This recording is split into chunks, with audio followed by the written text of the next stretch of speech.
Masechet Yevamot, Daf Lamed He 35. Nous commençons Daf Lamed Dalet Amud Bet, les 6 dernières lignes, Amar Shmuel. La Gemara nous rapporte un enseignement de Shmuel. Amar Shmuel, Vechulan tzrichot lehamtin shlosha chodashim. Dans tous les cas, c'est-à-dire toute femme qui a eu une relation, doit attendre 3 mois avant de se marier, avant de se remarier.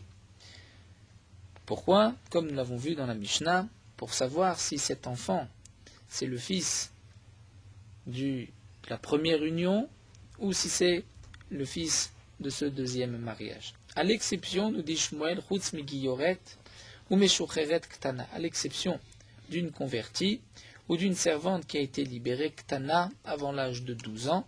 Dans ces deux cas, il n'est pas nécessaire d'attendre 3 mois, comme nous le verrons par la suite. La Gemara nous expliquera pourquoi.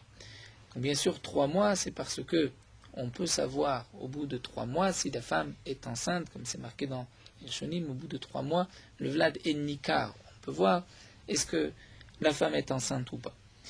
Donc on doit attendre 3 mois pour être sûr que de cette première union, de la première relation, il n'y a pas eu d'enfant et donc l'enfant est du second mariage. Donc la Gemara va déduire de cet enseignement de Shmuel que Shmuel, qui a exclu 2 cas, Giyoret ou Meshuchet Ktana, c'est-à-dire pour une petite fille de moins de 12 ans, il y a 2 cas où elle ne doit pas attendre 3 mois. Mais une Ktana Bat Israël, c'est-à-dire une fille d'Israël qui a moins de 12 ans, qui a eu une relation, bien qu'on sait, comme nous l'avons vu dans la Mishnah, qu'elle ne peut pas tomber enceinte avant l'âge de 12 ans, et donc, a priori, il n'est pas nécessaire d'attendre 3 mois, malgré tout, de ces paroles de Shmuel, on va déduire que Tzricha Lamtin Shlosha Chodashim, elle doit attendre 3 mois, c'est-à-dire on va faire une Gzera.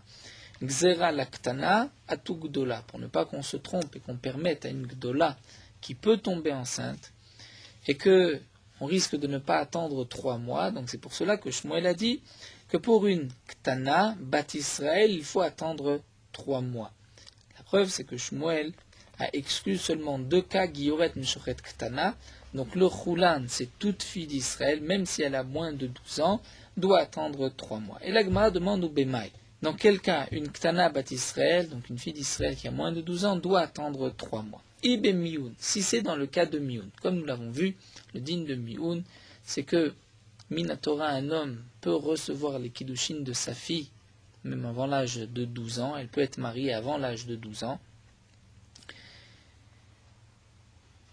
Et à ce moment-là, le mariage est un mariage Minatora, donc le mari, s'il veut se séparer de cette femme, il devra lui donner un guet. Mais il y a aussi, dans le cas d'une orpheline qui n'a pas de père, la Torah, les Chachamim ont donné la possibilité à la mère ou au frère de marier leur fille ou petite sœur avant l'âge de 12 ans.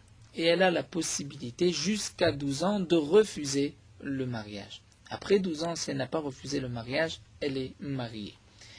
Donc nous dit la Gemara, la première relation, est-ce qu'il s'agit d'une Bat Israël qui avait été mariée par son frère et qui donc avait une relation avec son premier mari et qu'ensuite, avant l'âge de 12 ans, elle refuse ce mariage et qu'elle va se remarier maintenant vers Amar Shmuel? Pourtant Shmuel a dit Delobaye, Shmuel a dit que dans un tel cas, il n'y a pas besoin, il n'est pas nécessaire d'attendre 3 mois, comme nous allons le voir. Vi beget. Et si c'est dans le cas où le premier mari a donné un guet à une fille de moins de 12 ans, et qu'on va dire qu'elle doit attendre 3 mois, ça Amra Shmuel Chadazina, ça Shmuel l'a déjà dit. D'Amar Shmuel, Shmuel a dit si la petite fille a fait mioun, avant l'âge de 12 ans, elle refuse le mariage, pour se remarier, elle n'a pas besoin d'attendre 3 mois de la dernière relation. Mais Nathan la guet, si le mari lui a donné un guet, c'est-à-dire il y avait un mariage minatora, le père avait reçu des kiddushin, le mari donne un guet, là elle doit attendre, elle doit attendre 3 mois. Quelle est la différence entre mioun et guet? Rachid nous explique, c'est que pour mioun, on ne peut pas faire de gzera, c'est-à-dire il n'y a pas lieu de faire une gzera à tout gdola, qu'on risque de se tromper pour une fille de plus de 12 ans, étant donné qu'une fille de plus de 12 ans n'a pas de mioun. Seulement pour guet, étant donné qu'une gdola peut recevoir un guet, donc si on permet à une petite fille qui vient d'être divorcée de se remarier immédiatement, on risque de permettre aussi à une grande une bat Israël de plus de 12 ans, après un divorce, de se remarier immédiatement. Mais Mioun, étant donné qu'il n'y a pas de Mioun Bigdola, même si on permet de se remarier avant 3 mois, après le Mioun, on ne risque pas de se tromper et de permettre à une femme de plus de 12 ans de se remarier après un guet avant 3 mois. Je pense qu'il va être... Oui, ça aussi, mais disons que si c'était juste la Yerusha, peut-être qu'on n'aurait pas fait tout cela. Le problème essentiel, c'est qu'ensuite, il ne se marie pas avec sa sœur. Il faut savoir c'est l'enfant de qui. Donc la Gemara nous dit, Ela Biznout, le seul cas possible qu'on peut envisager, le chidouche de Shmuel, c'est Biznout, c'est-à-dire une fille de moins de 12 ans a eu une relation hors mariage, Biznout, elle doit attendre pour une bat Israël 3 mois avant de se marier. Pour une, bien sûr, que ce soit une Gdola ou une Ktana ou une petite, puisqu'il y a une Gzera, c'est ce que la Gemara nous dit, V'gazou Rabanan Ktana Mishum Gdola. Ramim ont fait une Gzera, même pour une petite fille de moins de 12 ans qui ne peut pas tomber enceinte, malgré tout, elle doit attendre 3 mois pour ne pas qu'on se trompe et qu'on permette à une Gdola, après un Znout, de se marier immédiatement. Alors demande l'Agma Omi Gazrinan Ktana Mishum Gdola. Nous venons de voir qu'une petite fille, avant l'âge de 12 ans, s'il y a eu une relation, même Biznout, elle doit attendre 3 mois avant de se remarier, Gzera, à cause d'une Gdola, pour ne pas qu'on se trompe avec une fille de plus de 12 ans qui peut tomber enceinte. Vatnan, pourtant nous avons vu dans notre Mishnah, c'est marqué Mayuk Tanot Shinan Rudiot Leled Marsirimotan Miyad. Nous avons vu que lorsque 2 personnes s'étaient mariées, ensuite ils s'étaient trompés, et chacun avait pris la femme de l'autre. Nous avons vu que si elles sont ktanot petites, chez Nanruyot Lelet, elles ne peuvent pas avoir d'enfants, donc on n'a pas besoin d'attendre 3 mois. Marzirinotan Miyad, chacun pourra reprendre sa femme immédiatement. Donc on voit qu'on ne fait pas une gzeren ktana ou gdola. Amar Rav Gidal, Rav Gidal répond au nom de Rav Horaat Sha'aita. C'est-à-dire c'était un cas particulier, Horaat Sha'a. Dire c'est une Hora'a, une décision du moment. Demande la Gemara, lorsque tu dis Horaat Sha'aita, Michlal De'ave, ça voudrait dire qu'il y avait eu une telle histoire et que les Khamim avaient tranché, avaient dit Horaat Sha'aita, c'est dans ce cas particulier, c'est la décision qu'on doit prendre. Et il est évident que dans la Mishnah, il ne s'agissait pas d'un cas qui a été rapporté, mais d'un cas théorique, Shnaim Shikichu. 2 personnes qui s'étaient mariées et qu'ensuite Nitralfou, il y avait eu un échange. Alors l'Agma répond Ela Kehoraat Sha'aita. En vérité, ce que Rav Gidal a voulu répondre, c'est que notre Mishnah, c'est comme une Horaat Sha'a, puisque Chilouf de Chilouf lo Shriach, étant donné que, un tel cas, que les femmes se soient trompées, que Réhouven ait épousé la femme de son frère, c'est un cas qui n'est pas habituel, donc c'est pour cela que les Chachamim, dans un tel cas, n'ont pas fait de Gzera pour une Ktana, pour une petite fille qui ne peut pas tomber enceinte, et lui ont permis de se remarier immédiatement. Donc d'après cette première version, Shmuel nous dit la chose suivante.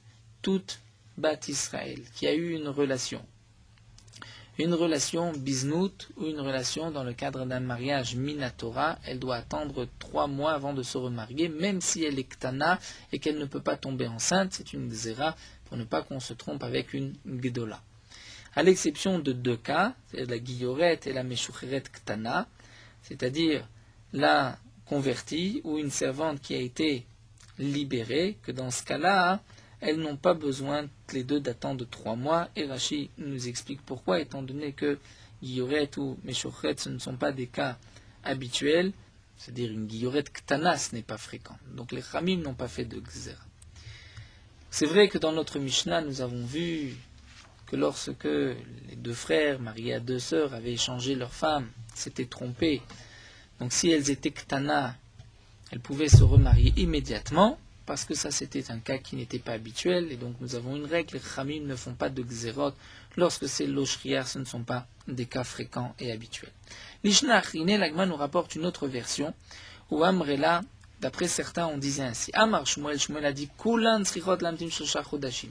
Toutes les femmes doivent attendre après une relation 3 mois avant de pouvoir se remarier. Chutz Migiyoret Meshuchret Gedola, à l'exception d'une convertie ou d'une meshucheret, d'une servante qui a été libérée, gdola, lorsqu'elles ont plus de 12 ans. Donc on voit que Shmuel, d'après cette version, nous parlait seulement de gdolot, c'est-à-dire de vie de plus de 12 ans. Et là, Shmuel fait la différence entre une bat Israël et une guillorette, entre une fille d'Israël et une convertie. Mais ça voudrait dire que Aval Ktana, une petite fille de moins de 12 ans, même si c'est bat Israël, elle n'a pas besoin d'attendre 3 mois, elle peut se remarier immédiatement et donc on ne fait pas de Xéra à tout Gdola. Et demande l'Agma Bemaï de quel cas il s'agit, on va reprendre les mêmes questions. Ibe Miyun, si c'est un cas de Miyun, c'est-à-dire que la petite fille était mariée par son frère ou sa mère et qu'elle refuse le mariage, Amra Shmuel Chadazimna, Shmuel l'a déjà dit qu'elle n'a pas besoin d'attendre 3 mois puisqu'on ne peut pas, il n'y a pas de Xéra à tout Gdola puisqu'on ne trouve pas de Gdola après Miyun. Ibe Get, si c'est une fille qui a reçu un Get avant l'âge de 12 ans, Akamar Shmuel Debaye, là au contraire Shmuel a dit qu'elle doit attendre 3 mois. Comme Shmuel a dit, si la petite fille a fait Miyun, donc avant l'âge de 12 ans, elle n'a pas besoin d'attendre 3 mois, elle peut se remarier immédiatement. Nathan Laguet, si le mari lui a donné un acte de divorce, donc à moins de 12 ans, donc c'est dans le cas par exemple où les Kiddushin étaient Minatora, le père a donné le père a reçu des Kiddushin, ensuite le mari veut la divorcer, la tzricha l'antim shtar chodashim, elle doit attendre 3 mois avant de se remarier.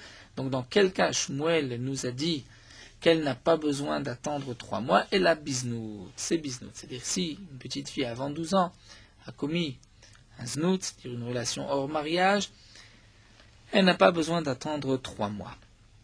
Pour quelle raison, nous dit la Gemara, Viznout Biktana Loshriach. Étant donné que ce n'est pas habituel qu'une petite fille de moins de 12 ans fasse Znout, donc c'est pour cela que les Khamim n'ont pas fait de Xéra, n'ont pas dit qu'on va faire une Xéra et interdire, et donc exiger 3 mois de peur qu'on se trompe avec une Gdola. Demande la Gemara, mais malgré tout, Guilloret ou Meshocheret, des Shriar Beuznout. Nous avons vu que Shmuel nous a donné 2 cas, donc la convertie ou Meshucheret, c'est-à-dire une servante qui a été libérée, Megdola, lorsqu'elles ont plus de 12 ans, Shmuel a dit qu'il n'est pas nécessaire d'attendre 3 mois. Pourquoi il n'est pas nécessaire, demande la Gemara. Au contraire, étant donné que Guillaume Shuret de Shriar Beuznut, l'Ixor, c'est-à-dire on devrait attendre 3 mois, comme nous explique Rashi, puisqu'on devrait craindre peut-être que elles sont tombées enceintes et on doit savoir si c'est l'enfant d'avant leur conversion ou d'après leur conversion. Ou des Amar qui Rabbi Yossé, l'Agma répond que Shmuel pense comme Rabbi Yossé. Nous allons voir que d'après Rabbi Yossé, il n'est pas nécessaire d'attendre 3 mois dans un cas de znout, comme l'Agmara conclura. Donc au début, l'Agmara ne connaissait pas exactement la raison de Rabbi Yossé. Ensuite, l'Agmara va conclure et nous dire que d'après Rabbi Yossé, toute femme qui commet donc une interdiction de znout, une relation hors mariage, a l'habitude de se retourner afin qu'elle ne tombe pas enceinte, et donc il n'y a pas de risque, il n'y a pas de crainte qu'elle soit enceinte, on n'a pas besoin d'attendre 3 mois. Comme nous allons le voir, l'Agma va rapporter l'avis de Rabbi Yossé. Donc nous allons étudier Rabbi Yossé, ensuite nous reviendrons à la conclusion, comment Shmuel pense par rapport à Rabbi Yossé. Des Tania, nous avons une braïta, à Guilloret, une convertie, Vashvouya, ou une femme qui a été prise en captivité, Vashifra, ou une servante, chez Nivdou, qui ont été rachetés, Veshinit Gaïrou, ou qui ont été convertis, Vishishtacheru, ou qui ont été libérés pour la servante, Tzrichot Lamtin Shosha Chodashim, elles doivent attendre 3 mois avant de se remarier, puisqu'elles sont Becheskat, certainement, qu'elles ont eu pendant ces périodes, donc la convertie avant sa conversion, ou la Shvouya, avec ceux qui l'avaient capturée, et donc, il faut attendre 3 mois pour savoir si c'est l'enfant de cette union ou du nouveau mariage d'Ivri Rabbi Yehuda. Et Rabbi Yossé matir le harez nasemiyat. Rabbi Yossé permet de se fiancer, de se marier immédiatement. Amar Rabba. Et Rabba explique, Maïtama de Rabbi Yossé, quelle est la raison de Rabbi Yossé. Kassava, Rabbi Yossé pense. Donc ça c'était la Vamina, au départ l'Agma pensait ainsi, que Isha Mezana, Meshameshet Bemor, Kedesh Lotitaber. Une femme qui a une relation hors mariage ne veut pas tomber enceinte, et donc au moment de la relation, elle va mettre Meshameshet Bemor, elle va utiliser des morceaux de tissu, de coton, après Rachid, donc tout vote qu'elle mettra après les rapports, ou dans d'autres Rachid c'est au moment, afin qu'elle ne tombe pas enceinte. Et donc, il est évident il est certain qu'elle n'est pas tombée enceinte, c'est pour cela qu'on n'a pas besoin d'attendre 3 mois. Amarle Abaye, mais Abaye demande à Rabba sur cette explication de Rabbi Yossé. Encore Bishlama Guilloret, je comprends qu'une convertie qui pensait se convertir, qui vend des data les Guilloret, donc même s'il a eu une relation avant sa conversion, mais la Tranafcha, elle fait attention d'utiliser un mort du morceau de tissu, qui est de la frine ben zera, pour faire la différence entre la conception, zera shinizra bigdusha, dire la conception après sa conversion, donc un enfant juif, ou ben zera shinizra shelo bigdusha, ou sa conception, ou la conception qui a été faite avant sa conversion, donc un enfant qui serait non juif. Donc on comprend que d'après Rabbi Yossé, une guillorette va faire attention avant sa conversion, puisqu'elle sait qu'elle va se convertir, elle s'est préparée à sa conversion, donc elle va faire attention d'utiliser un mort pour ne pas tomber enceinte, donc c'est pour cela que Rabbi Yossé lui permet immédiatement après de se marier. Shvuya veshifra, ou encore la femme qui avait été prise en captivité ou une servante, Namedeshame Memarayou, elles avaient entendu de leur maître quand est-ce qu'elles allaient être libérées, ou Menatrenavshayou, et elles faisaient attention, même si elles étaient forcées d'avoir une relation pendant cette période, malgré tout, elles utilisaient un mort pour ne pas tomber enceinte et pour ensuite pouvoir se marier immédiatement. Ela yotzed beshen ve'aïd. Mais, demande l'Agmara, dans le cas qui a été rapporté dans la Braïta de la chifra qui a été libérée, nous avons une halakha qu'une chifra peut être libérée ou bien parce que le maître désire la libérer, donc ça, on peut penser que la chifra était au courant auparavant, mais il y a aussi une autre halakha, c'est que si le maître a fait tomber une dent, arraché une dent ou a crevé un œil à sa servante ou à son esclave, il est obligé de les libérer. Donc Yotzed Beshen Ve'aïn, la servante ne pouvait pas prévoir à l'avance qu'elle allait sortir demain. Et donc, comment se fait-il que Rabbi Yossé permet à cette servante de se remarier immédiatement? Et Rimishkaratla, elle n'a certainement pas fait attention, elle n'a pas utilisé le mort, et donc peut-être qu'elle est enceinte. Veritema, peut-être tu voudras dire Kol demimele modé Rabbi Yossé, qu'effectivement, Rabbi Yossé est d'accord. Kol demimele, c'est-à-dire lorsque la libération n'était pas prévue. Là, Rabbi Yossé est d'accord qu'elle ne peut pas se remarier immédiatement, elle doit attendre 3 mois. Vatnan, pourtant nous avons une Mishnah où c'est marqué que Anusa ou Mefuta Tzricha Lamtin Shusha Chodashin, une femme qui a été violée ou séduite, doit attendre 3 mois avant de pouvoir se remarier, dit Rabbi Yehuda. Et Rabbi Yossé, Matir Larez Nasemiyad, Rabbi Yossé permet de se fiancer, de se marier immédiatement. Donc on voit que d'après Rabbi Yossé, même dans le cas de Anusa, c'est-à-dire le cas d'une femme qui avait été violée, donc elle ne pouvait pas prévoir, elle n'a pas pu se préparer et utiliser des tissus du mort pour pouvoir se préserver et ne pas tomber enceinte, on voit qu'on lui permet, d'après Rabbi Yossé, de se remarier immédiatement. Alors, nous dit l'Agmara, et la Amar Abaye, voici la raison de Rabbi Yossé. Isha mezana mitapechet shelot itaber.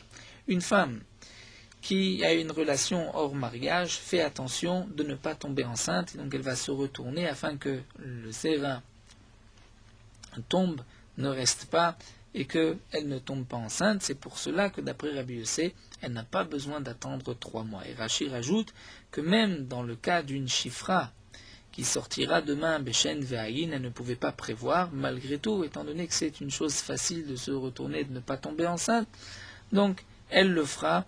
Et il est évident, il est sûr qu'elle n'est pas enceinte, c'est pour cela qu'elle n'a pas besoin d'attendre 3 mois, Ve'edar. Et l'autre, c'est Rabbi Yehuda qui n'est pas d'accord avec Rabbi Yossé, pense pourquoi il faut quand même attendre 3 mois, puisque d'après lui, on craint qu'elle ne s'est pas retournée comme il faut et qu'elle est peut-être tombée enceinte. Donc l'Agmara, nous reprenons, avait rapporté Rabbi Yossé pour expliquer Shmuel.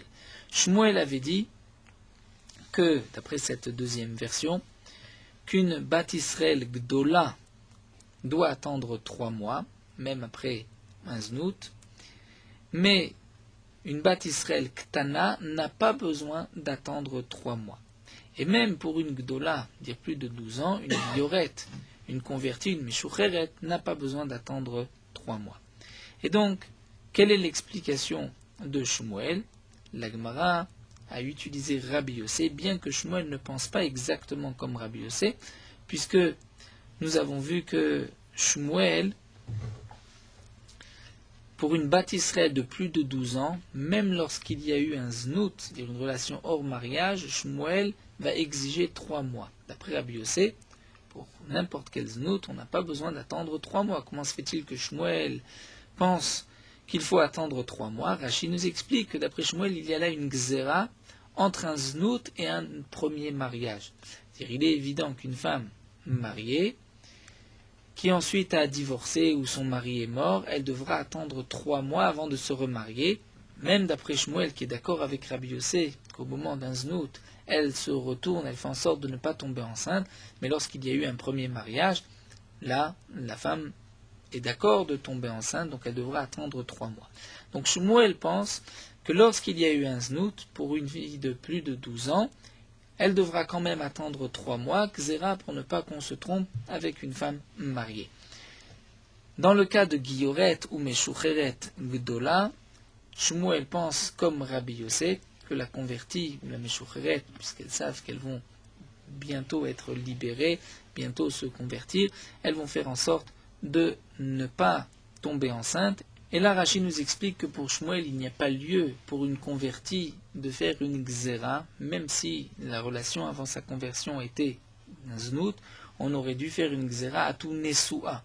Peut-être qu'elle était mariée. Rashi nous explique qu'une convertie, même mariée, juste avant sa conversion, elle va faire en sorte de ne pas tomber enceinte pour savoir est-ce que cet enfant sera un enfant juif ou un enfant d'une union précédente avant sa conversion. Donc la conclusion de la Gemara d'après Shmuel, nous avons 2 léchonotes de Shmuel, ou bien, d'après la première version, c'est que Shmuel pense que pour toute Gdola, toute femme de plus de 12 ans, elle doit attendre 3 mois. Pour une Ktana, tout dépend. Si c'est une Bat Israël, elle doit attendre 3 mois. Si c'est une convertie, elle n'a pas besoin d'attendre 3 mois. Donc d'après la deuxième version au nom de Shmuel, toute Bat Israël de plus de 12 ans doit attendre 3 mois, même s'il y a eu un znout, même si ce n'était pas dans le cadre d'un mariage, mais une Ktana Bat Israël, dans le cas d'un Mioun ou d'un znout, n'a pas besoin d'attendre 3 mois. La Gemara continue, nous avons vu dans notre Mishnah. La Mishnah nous parlait du cas de 2 hommes qui s'étaient mariés, donc on va dire avec 2 sœurs, et qui ensuite s'étaient trompés au moment de la choupa. Donc chacun avait pris la femme de son prochain, de son frère, avait commis un adultère sur involontaire, et nous avons vu à la fin de la Mishnah que si elles étaient des Kohanot, Nifselo mina teruma, elles ne pourront plus manger de la teruma.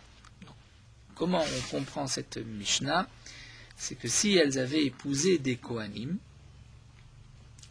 donc une femme, même Israël, lorsqu'elle épouse un Kohen, elle peut manger de la terouma grâce à son mari, étant donné que là elle a commis un adultère et qu'elle est maintenant interdite à son mari si c'est un Kohen, puisqu'un Kohen, lorsque sa femme l'a trompé, même si c'était béonès, même si c'était par un cas de viol, de force majeure, une erreur, elle est interdite au mari, au Kohen. Donc elle ne pourra plus manger de terouma non plus. Alors demande la Gemara pourquoi c'est marqué si elles étaient filles Kohen, Kohanot. Demande la Gemara Kohanot in israélite lo, même si c'était une fille d'Israël qui était mariée à un Kohen, elle ne pourra plus manger de terouma maintenant. Donc pourquoi la Mishnah précise si elles étaient des filles de Kohanim? Alors répond la Gemara, Ima, il faut dire Imayu neshe Kohanim, non pas si elles étaient filles de Kohanim, mais si elles étaient mariées à des Kohanim, elles ne pourront plus manger de la terouma. Demande la Gemara, neshe Kohanim in neshe Israelim lo, ça voudrait dire que seulement dans le cas où elles sont mariées à des Kohanim, elles ne pourront plus manger de la terouma, mais si elles étaient là mariées à un Israël, est-ce qu'elle pourra manger de la terouma par la suite, c'est-à-dire dans le cas où cette femme donc qui s'est trompée, qui a commis un adultère, si ensuite son mari Israël meurt et qu'elle épouse un Kohen, elle ne pourra pas non plus manger de la terouma. Dire par cet adultère, elle est interdite à jamais à un Kohen, elle ne pourra pas manger de la terouma. Donc pourquoi préciser si ce sont les femmes des Kohanim, même si c'est femmes d'un Israël, par la suite elle ne pourra pas, même si elle se marie avec un Kohen. Va'amar Rav Amram, c'est ce que Rav Amram a dit, Amilta, Marlan, Rav Sheshat, ces choses-là nous a enseigné Rav Sheshat, Vanerinu Lain Matnitin, il nous a éclairé, il nous a appris qu'il fallait le voir, le trouver dans une Mishnah. Il nous a apporté une preuve d'une Mishnah que Eshet Israël Sheneensa, la femme d'un Israël qui n'est pas Kohen, qui a été violée, Afalpi Shemuteret le Baala, même si elle est permise à son mari, mais Psula le Keuna, elle est interdite à un Kohen à jamais, et si son mari meurt, elle ne pourra pas par la suite se marier avec un Kohen.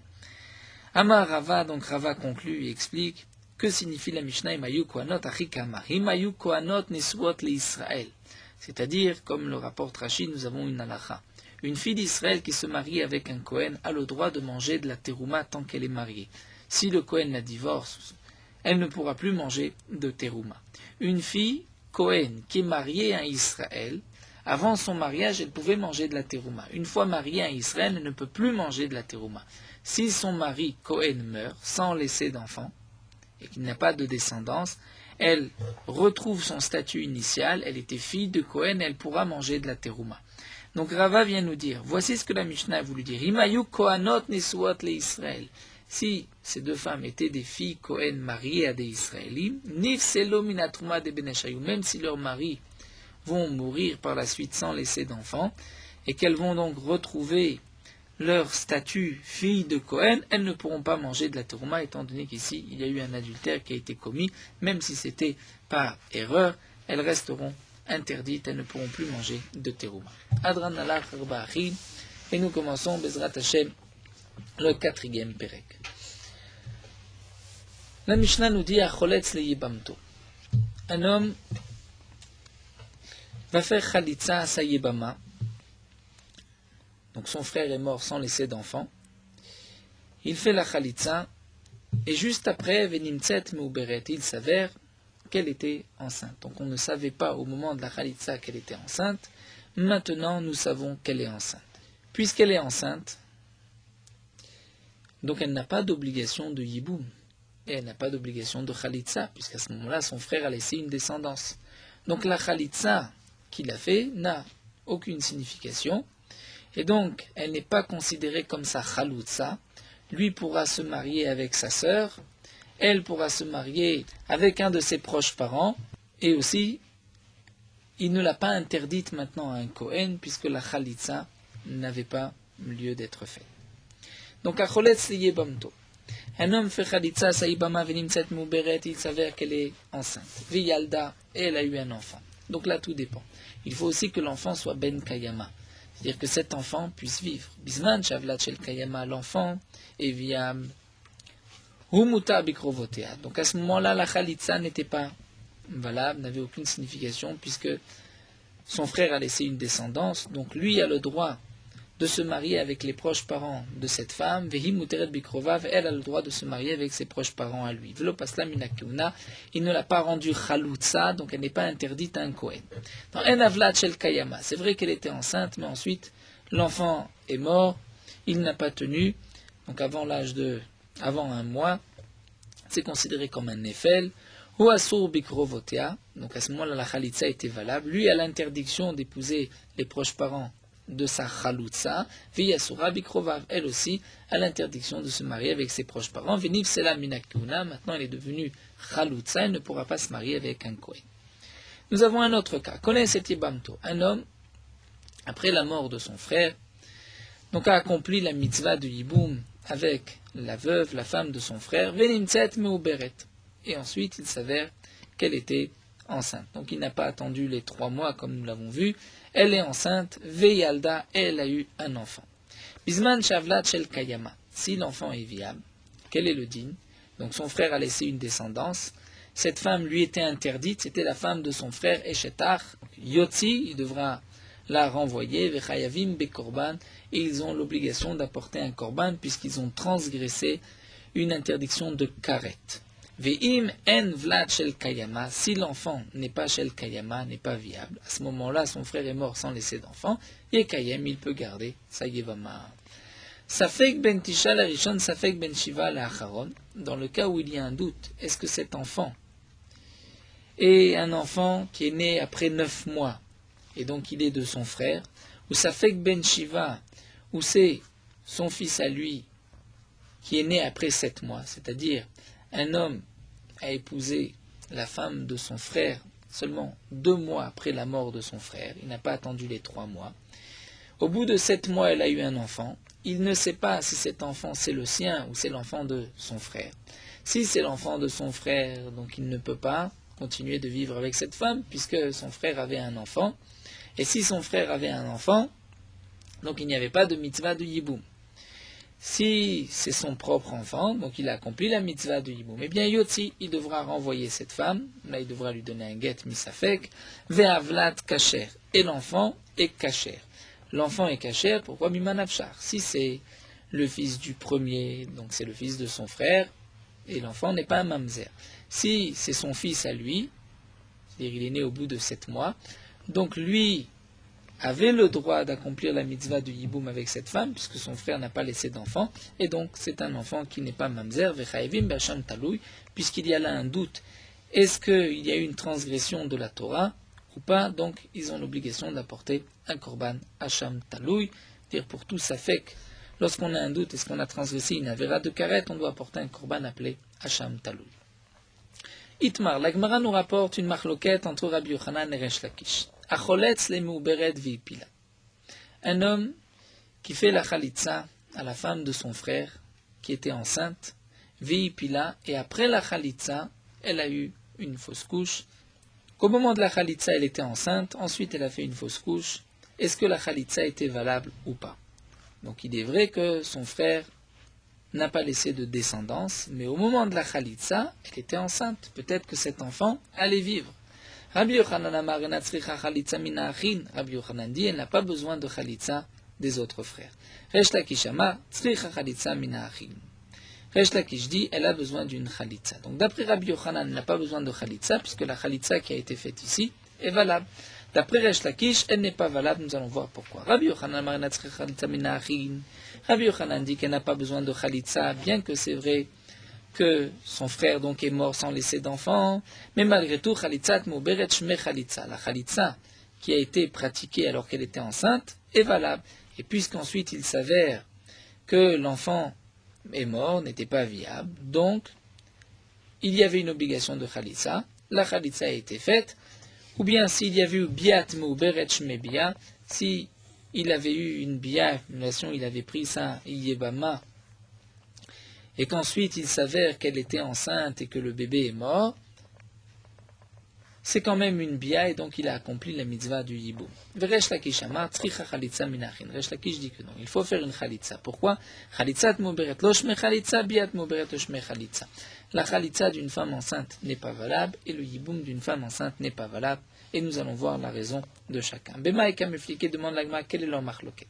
Iba ete makra, iba ete masvara. Je peux te donner une explication logique, svara, ou bien c'est une marloquette dans les psukim. Iba etema svara.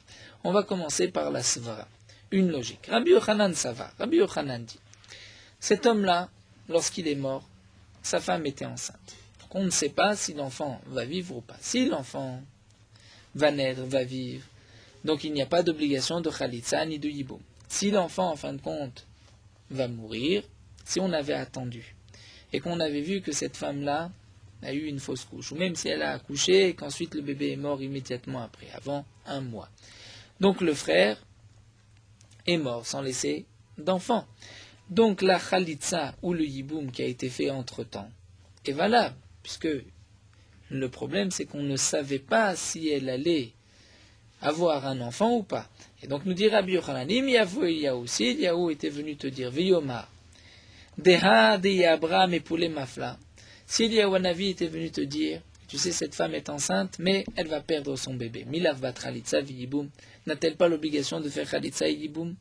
Donc maintenant, ashtan name, une fois que tu vois l'emafrea, que elle a fait une fausse couche, tigle milta l'emafrea, on va donc prouver rétroactivement l'emafrea que le frère est mort sans laisser d'enfant, et donc la chalitza ou le yiboum est une bonne chalitza, est un bon yiboum. Et donc on n'a pas besoin de refaire une autre chalitza. Resh Lakish amar. Resh Lakish dit que non. Tigele milta le mafrea lo amrina. On ne dit pas que rétroactivement la chalitza est valable. Puisqu'au moment de la chalitza elle était enceinte, donc la chalitza n'est pas valable, même si ensuite c'est vrai qu'elle a fait une fausse couche et donc le frère est mort sans laisser d'enfant, et bien il faut faire maintenant une nouvelle chalitza. Veiba ete makra. Ou bien je peux te dire que leur marloquette entre Rabbi Yochanan et Resh Lakish c'est d'un pasuk. Rabbi Yochanan, ça va, Rabbi Yochanan dit, c'est marqué Uben en lo amachmana. Si un homme est mort et n'a pas laissé d'enfant, il faut faire chalitza vehaletle.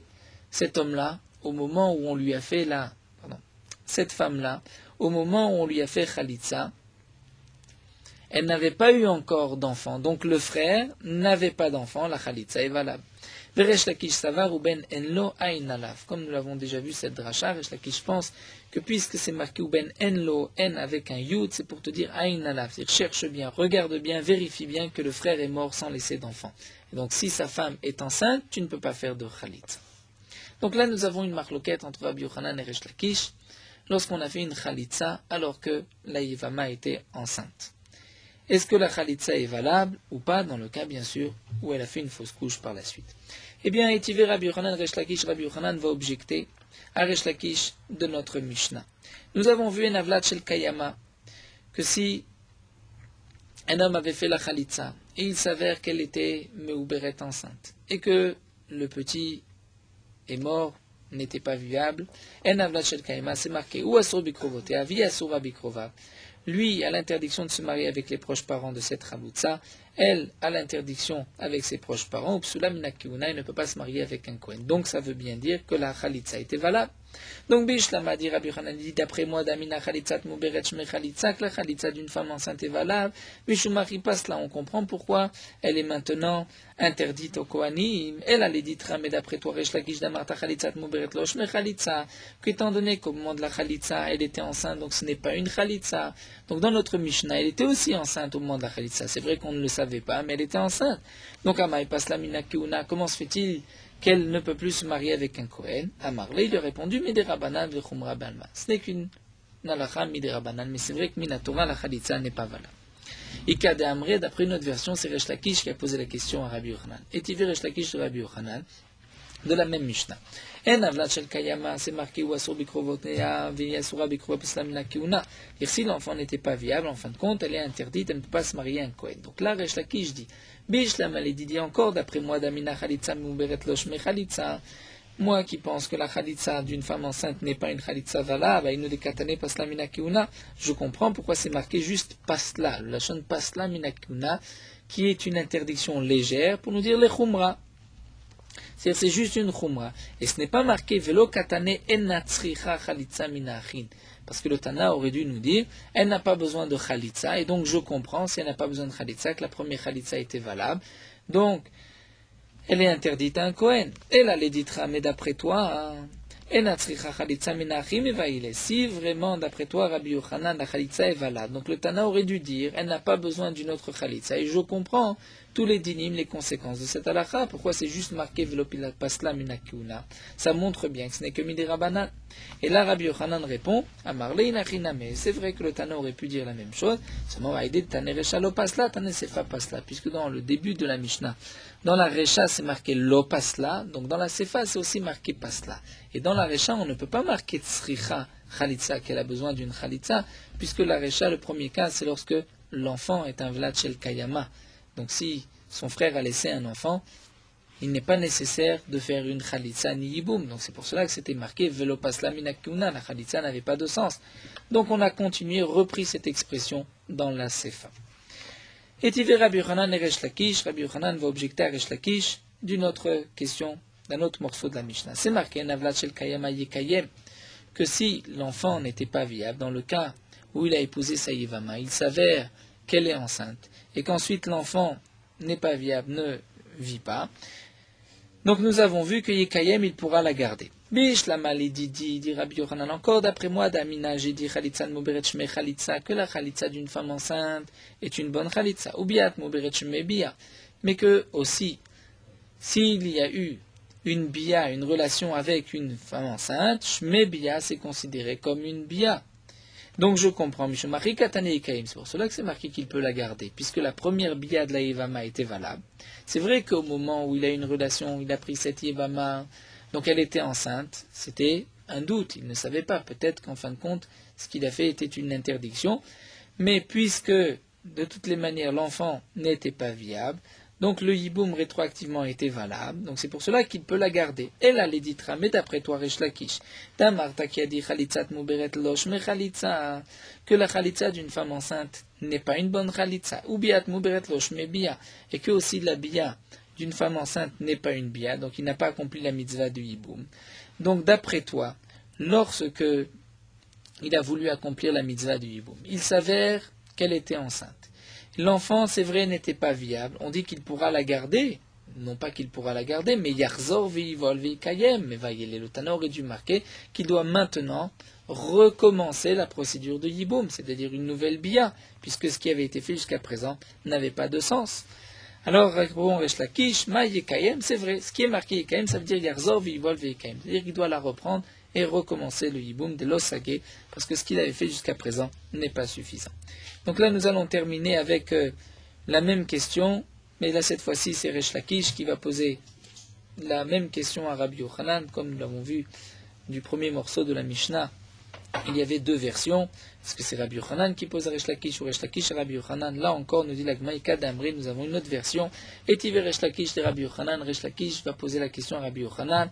Nous avons vu dans la Mishnah Navlat Shel Kayama Yekayem que si l'enfant n'est pas viable, il pourra garder sa Yevama.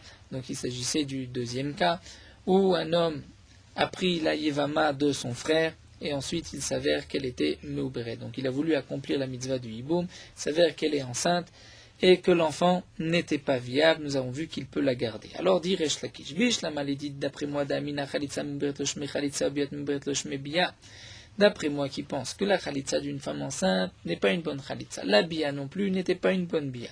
Donc ce qui est marqué Yekayem, je comprends, et nous des Katane Yekayem, c'est-à-dire Yarzov et Yivol Yekayem, qu'il recommence le Yiboum, puisque le Yiboum qu'il avait fait, il n'avait pas accompli la mitzvah de l'Osage Belavari, c'est-à-dire s'il ne fait pas ainsi, donc il n'a pas encore accompli la mitzvah, c'est-à-dire maintenant, nous explique Rashi, il ne peut pas la laisser, il doit accomplir la mitzvah du Yiboum, puisque la mitzvah du Yiboum ne s'est pas faite. Donc c'est pour cela, nous dit Resh Lakish, que c'est marqué Yekayem. Donc Resh Lakish dit, on comprend pourquoi c'est marqué Yekayem, ça signifie Yarzor Ve'ivol Ve'yekayem, il faut refaire le Yiboum, par Delosage Belavachi, c'est-à-dire il ne peut pas faire autre chose. C'est-à-dire, nous explique Rashi, il ne peut pas faire Khalitsa, étant donné que quand même il a une relation avec elle. Et il ne peut pas la laisser sans Khalitsa, puisque la mitzvah du Yiboum, il ne l'a pas encore accomplie. Il ne peut pas non plus lui donner un guet, puisqu'un homme ne peut pas donner un guet à sa Yebama s'il n'a pas fait Yiboum. Et là, les dit, mais d'après toi, Rabbi Yochanan, puisque tu penses que le Yiboum qui avait été accompli était valable, donc si c'est ainsi, Ratsa Yotzi, Ratsa Yekayem, pourquoi on dit Yekayem, il peut la garder? Il n'est pas obligé de la garder. S'il veut, il peut maintenant la divorcer puisqu'il a accompli la mitzvah du Yiboum.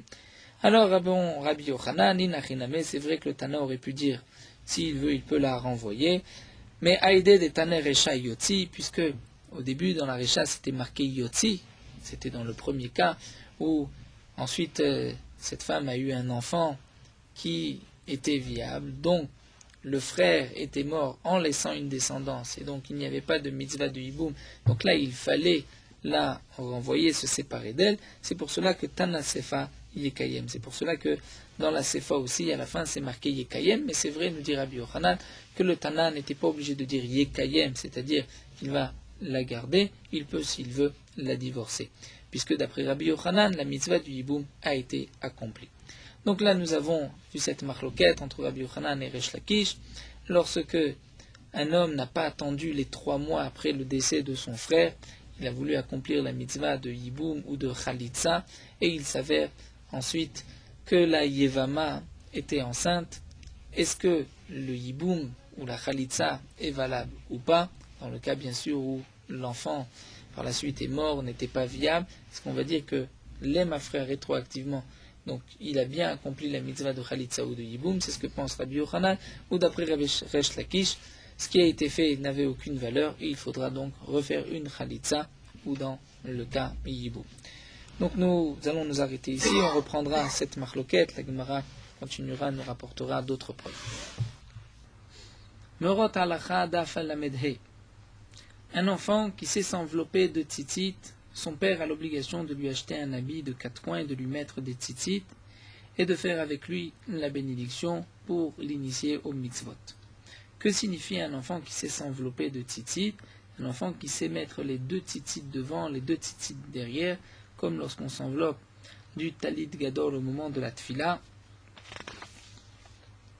Et c'est aussi l'enfant qui sait attraper les tzitzit au moment du kriyat shema. Les poskim ont dit que on va malgré tout mettre un talit katan à un enfant dès qu'il sait parler, au moins dès qu'il a 3 ans.